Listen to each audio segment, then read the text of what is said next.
मैं पिछड़ों की बात कर रहा हूँ।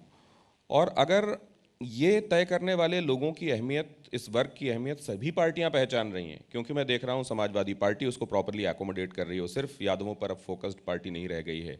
अगर मैं देख रहा हूँ बीएसपी की भी उस पर तवज्जो है और वो अपने ढंग से इसको केटर करने की कोशिश कर रही है। जाहिर है आप जो पार्टियां हैं तमाम वो तो अपनी अहमियत रखती ही हैं। एनडीए ने इस बात को पहचाना है, मतलब एनडीए ने अपने सहयोगियों में इनकी क्या अहमियत है इस बात को पहचाना है, भारतीय जनता पार्टी ने। तो ऐसे में अगर सबके पास वो फैक्टर और हर कोई उसको एड्रेस कर रहा है, तो फिर कौन सा फैक्टर लिमिटिंग फैक्टर होगा या कौन सा फैक्टर डिसाइड करने वाला फैक्टर होगा? बड़ा सिंपल सा फॉर्मूला होता है। भाषण देना बहुत आसान होता है, लेकिन आपने मसलों का हल करने के लिए क्या किया, ये सबसे महत्वपूर्ण बात होती है। मैं आपको एक उदाहरण दूंगी नीट की परीक्षा का। ये मसला नया नहीं है, 2007 का है। तब भी सरकारें थीं और तमाम ऐसे विपक्षी दल जो पिछड़ा वर्ग को सहेजने का प्रयास कर रहे हैं, उस वक्त उनकी ही बैसाखी पर भारत की केंद्र की सरकारें टिकी हुई थीं। उस समय आपने मेडिकल परीक्षा के उस स्वरूप को कैसे स्वीकार कर लिया जिसमें ऑल इंडिया कोटा के तहत पिछड़ों के आरक्षण की व्यवस्था का प्रावधान था ही नहीं। आज भी एक सरकार है, अपना दल ने बड़ी मजबूती से इस विषय को उठाया। हमने एनडीए की बैठक में, सर्वदलीय बैठक में, हर जगह इस विषय को उठाया और इस विषय का संज्ञान भी लिया गया। इस विषय के प्रति सारी संवेदनशीलता भी दिखाई गई। आज हमारे पास नीट की परीक्षा के अंदर ऑल इंडिया कोटा के अंतर्गत जो पिछड़ों का आरक्षण है वो लागू हो चुका है।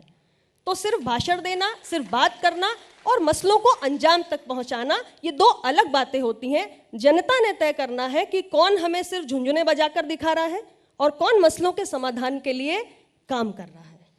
तो जो लोग आपसे जुड़े हुए हैं आपके ज़रिए, जाहिर है वो चाहते हैं कि दिल्ली तक आवाज़ पहुँचे, उनके मसलों पर उनको समाधान मिले। वो पूरी तरह से संतुष्ट हैं या कहते हैं कि दीदी यहाँ पे कुछ रह गया, यहाँ पे अभी हम संतुष्ट नहीं? देखिए, बहुत सारे ऐसे मसले हैं जो मैंने आपको बताया कि अपना दल ने निरंतर उनके लिए संघर्ष किया है। हमने पिछड़ा वर्ग आयोग को संवैधानिक दर्जा देने का मसला उठाया। उसे संसद में माननीय प्रधानमंत्री जी की सरकार ने संविधान का संशोधन करके ये काम किया। ये मसला हल हुआ, नीट का मसला हल हुआ। अभी भी कुछ ऐसे मसले हैं जिन पर समाधान होना बाकी है। इसका एक उदाहरण कास्ट सेंसस भी है।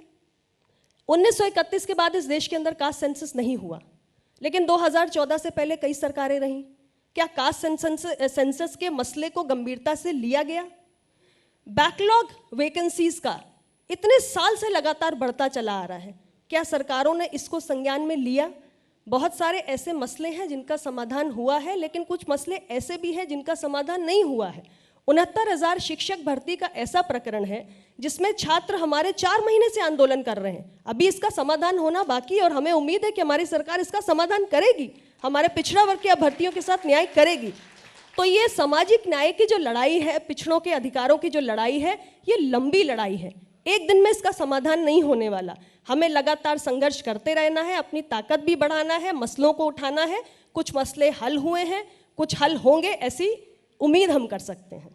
लेकिन इसमें बहुत सारे लोग ऐसे भी हैं जो ये कहते हैं कि इसी ग्रुप में, अगर आप पाई की बात करें तो एक चंक ऐसा है जिसको, बल्कि 2-3 चंक ऐसे हैं जिनको फ़ायदा मिलता रहा और वो फ़ायदे में बहुत आगे निकल गए।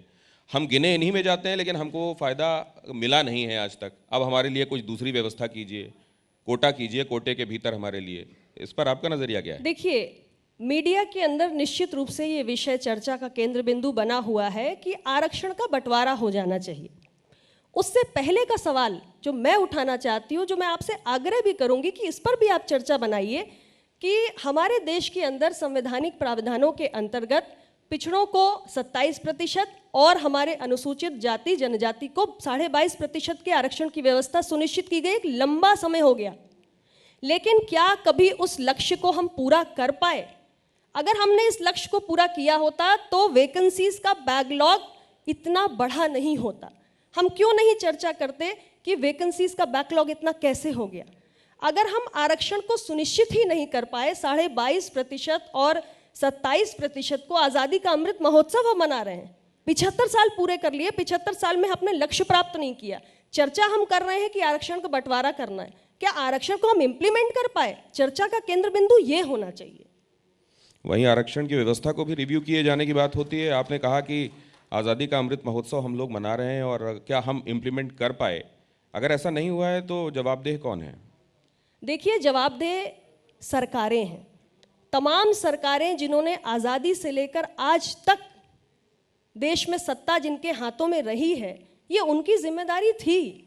और अगर ये एक साल के बाद दूसरे साल हर साल ये संख्या बढ़ती रही बैकलॉग की, तो कहीं ना कहीं जो भी सरकारें रहीं, चाहे एक पार्टी की रही हो चाहे गठबंधन की रही हो, हम सबका एक सामूहिक दायित्व है कि हम इस मसले का हल नहीं निकाल पाए। हम 22.5% और 27% का आरक्षण सुनिश्चित ही नहीं कर पाए और हम इस बहस पर पहुंच गए कि हमको आरक्षण का बंटवारा करना चाहिए। हमें पहले ये देखना चाहिए कि जो लक्ष्य हमने तय किया हम उसमें कहाँ फेल हुए और हम क्यों फेल हुए, और अगर हम फेल हुए तो उसकी भरपाई हम कैसे करें।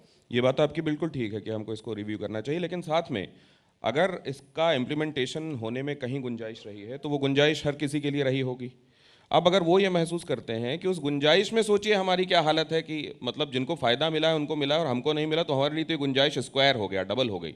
तो हमारे लिए कुछ सोचिए। मैं ये कहना चाहती हूँ कि पहले तो आप ये देखिए कि आप जिस व्यवस्था को लागू करना चाहते थे आप उसे लागू ही नहीं कर पाए। जब आप उसे लागू कर पाएंगे तब आप ये तय कर पाएंगे कि लागू होने में क्या कमी हुई। पहले लागू तो करिए, तब तो कमी उसमें आएगी। जब कमी आए तो उसको एड्रेस करिए, लेकिन पहले लागू तो होने दीजिए। अभी तो लागू ही नहीं हो पाई।